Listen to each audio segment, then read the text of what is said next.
હર્ષ સંઘવીના વિધાનસભા ક્ષેત્રની અંદર પણ દારૂના અડ્ડા ચાલી રહ્યા છે।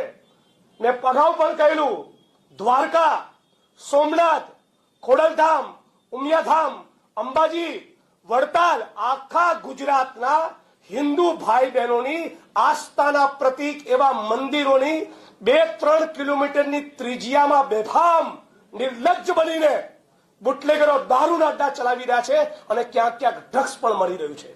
શું કહેવાનું થાય છે ગુજરાતની સરકારને? ગુજરાતની 6.5 કરોડ જનતા વતી એક જ ડિમાન્ડ છે, ગુજરાતના ગૃહમંત્રી મિસ્ટર હર્ષ સંઘવીનું રાજીનામું જોઈએ, નથિંગ લેસ ધેન ધેટ। એનાથી ઓછું કંઈ નહીં ખપે। આ 8 ચોપડી પાસ ગૃહમંત્રીને સત્તાના કોઈ સ્થાન ઉપર રહેવાનો અધિકાર નથી। ગુજરાતના 33 જિલ્લા, 250 તાલુકામાં છડેચોક દારૂ આવતું હોય અને સ્ટેટ મોનિટરિંગ સેલને પણ કહેવા માંગુ છું, તમારામાં બી પાણી હોય તો આ શું ખાલી કોન્સ્ટેબલોની વિકેટ પાડો છો? તમારી બધી હોશિયારી ખાલી કોન્સ્ટેબલ આગળ નીકળે છે, હેડ કોન્સ્ટેબલને સસ્પેન્ડ કરો છો, એક્શન લો છો તો બહુમાં બહુ પીએસઆઈ ની પીઆઈ ની સામે।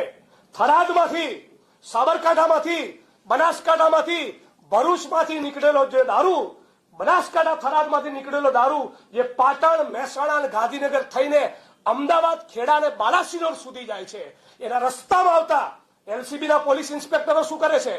તમારું એસએસજી શું કરે છે? તમારું સ્ટેટ આઈબી શું કરે છે? તમારી લોકલ ક્રાઇમ બ્રાન્ચ શું કરે છે?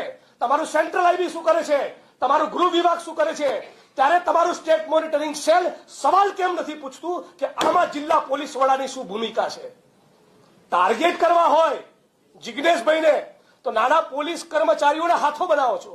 અરે શરમ આવી જોઈએ તમને।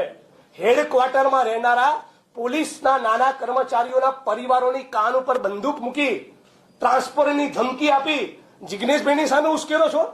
મારું તો આનાથી પેટનું પાણી બી નહીં હલે। મિસ્ટર સંઘવી, સમજી લેજો, ગુજરાતની જનતા બરાબર તમને ઓળખી ચૂકી।